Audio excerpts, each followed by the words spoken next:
Hello, I'm going to do a review of Harriet the Spy, a 1964 children's novel by Louise Fitzhugh, which I read back when I was probably about the same age that 11-year-old Harriet is in the story. A little girl living in New York City.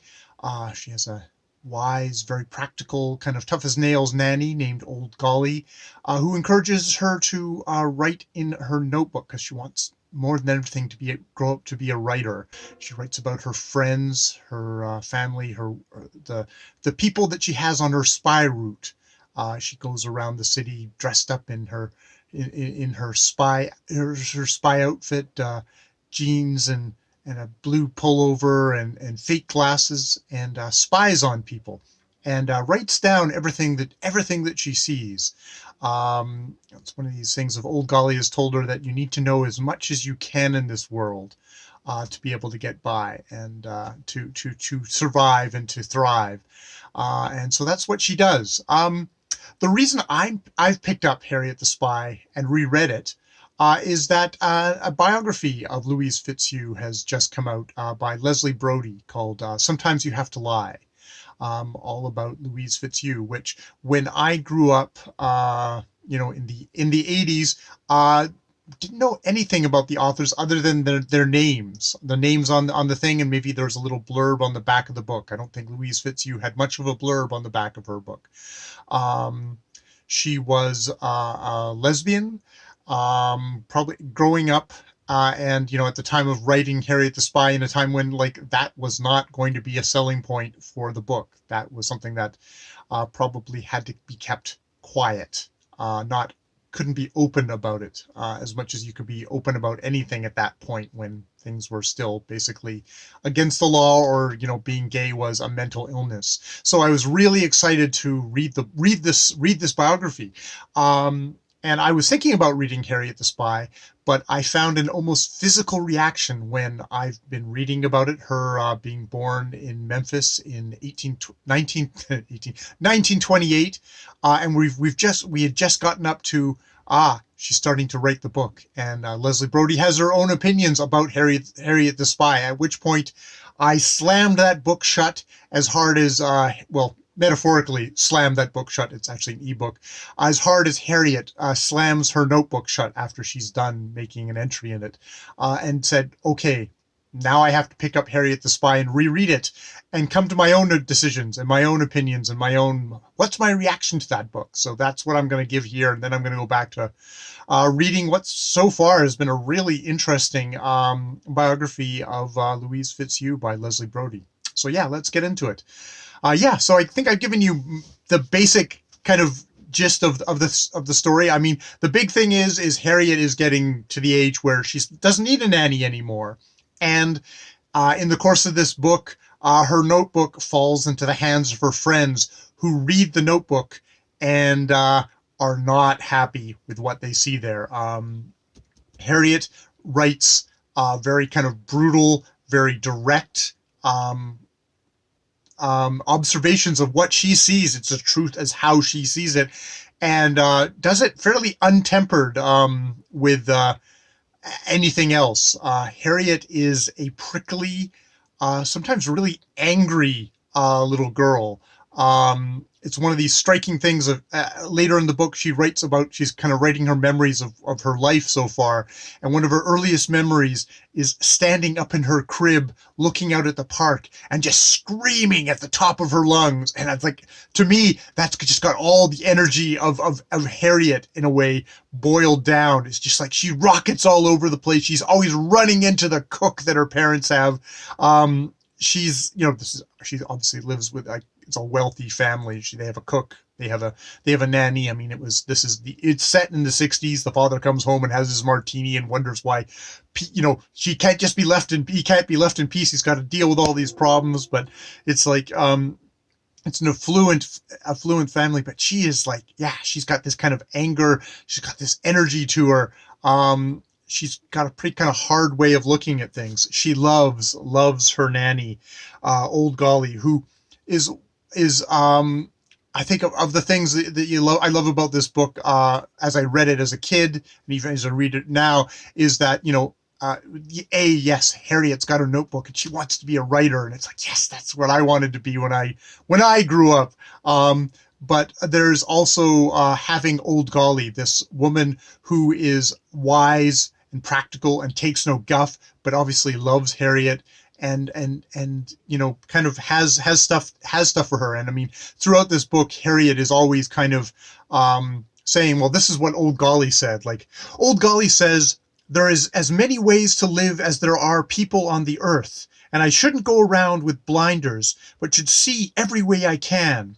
Then I'll know what way I want to live, and not just live like my family, which is just like, there are these kind of nuggets sprinkled throughout this book, of a kid's book, where it's not the kind of stuff that you would expect, I think, in a kid's book. And I was spoiled at that age for kind of the wisdom, the kind of the smartness, the practicality, the kind of the, I'm going to tell you how it is, kids, that's in this book, that is not talking down, that as an adult you're going, oh, I wish I'd learned that lesson. Maybe I can still learn that lesson. It's sort of like that kind of stuff.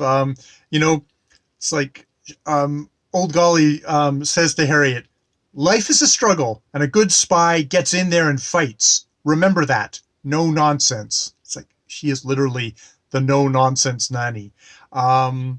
So yeah, it's a book where it's like, it's bracing, and just so how prickly and unpleasant of a creature Harriet can be at times. You sympathize with her and you're kind of on her side, but you can also see, how what she's written has just really hurt her friends. And I mean, there's a part of her at the beginning of this novel that doesn't actually quite get that. It's like, I wrote the truth. It's like, she's uncompromising, but she's uncompromising to that level of, you can see why the troubles that happen to her aren't unearned troubles. I think there's the big thing in this book. It is really well constructed. I was just, as it goes along, it's how it is constructed. It opens with Harriet showing Sport, her best friend, how she plays this game called Town, and in this game Town, you construct a little town. Looking down on it, and she's playing it on a back lot somewhere, and it's just like, okay, these rocks, this is the, all, she constructs a town, and she's looking down at all these little characters. It's like playing the simulation game today, where you're just kind of looking down at a very kind of godlike omniscience, very kind of detached, very kind of just kind of the brutal kind of God viewpoint, where maybe these are just little pawns on your board, and it's like, that sums up kind of how Harriet is at the beginning of this novel. But it's, funnily enough, the thing that kind of is made fun of, it gets slipped in there, is like, there's a lame Christmas pageant, and all the kids are assigned, they have to play the Christmas dinner, and they're all assigned different food things, and Harriet is the onion, and it's just like, oh God, how lame this is. But the teacher, who's way over dramatic and way into all this, is like, you have to be the thing, and she kind of plays it, just kind of rolling around it being an onion.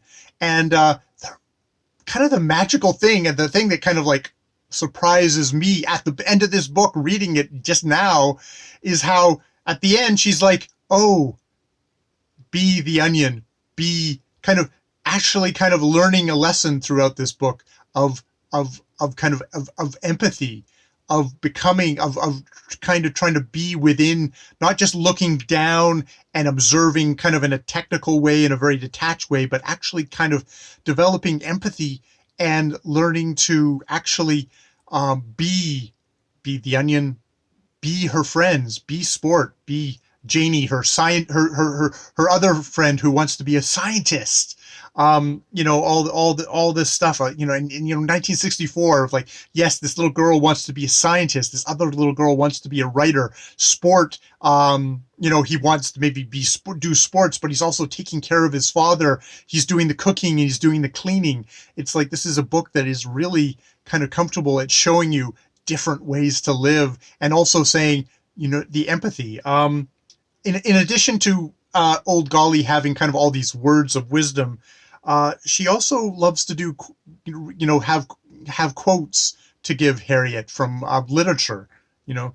And one of the quotes that she does, which is her reading Dostoevsky, is, and this is like very close to the beginning of the novel, is love all God's creation, the whole and every grain of sand in it. Love every leaf, every ray of God's light.